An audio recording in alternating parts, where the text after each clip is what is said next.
నా పేరు దగ్గుబాటి ప్రసాద్. నేను అనంతపూర్ అర్బన్ నియోజకవర్గానికి సంబంధించిన ఎమ్మెల్యేని. ఇప్పుడే ఒక మీడియా మిత్రుడు జూనియర్ ఎన్టీఆర్ని దుర్భాషలాడుతూ నేను తిట్టానని చెప్పేసి ఒక మీడియా మిత్రుడు నాకు వీడియో పెట్టడం జరిగింది.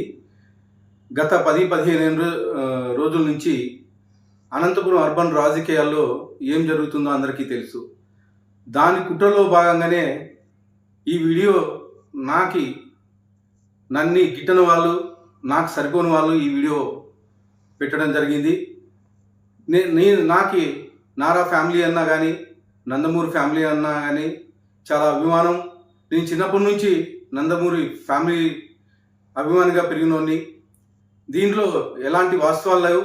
నిజంగా జూనియర్ ఎన్టీఆర్ అభిమానులు ఏమైనా అపార్థం చేసుకుంటే నన్ను క్షమించాలి. ఖచ్చితంగా ఈ వీడియో కానీ, ఈ ఆడియో రికార్డ్ కానీ నాది కాదని చెప్పేసి తెలియజేసుకుంటాను.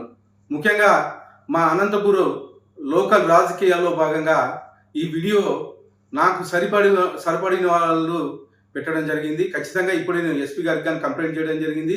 దీని మీద గట్టి చర్యలు తీసుకోవాలని చెప్పేసి ఎస్పీ గారిని కోరడం జరిగింది. ఎవరైనా ఎన్టీఆర్ అభిమానులు నిజంగా బాధపడి ఉంటే వాళ్ళని నా తరపున నేను క్షమాపణలు అడుగుతున్నాను. దేనికంటే ఈ వీడియో నాకు సంబంధించింది కాదు, కానీ దేనికంటే నా పేరు ప్రస్తావించారు కాబట్టి నేను ఈ క్షమాపణ కోరడం జరుగుతుందని చెప్పేసి తెలియజేసుకుంటాను.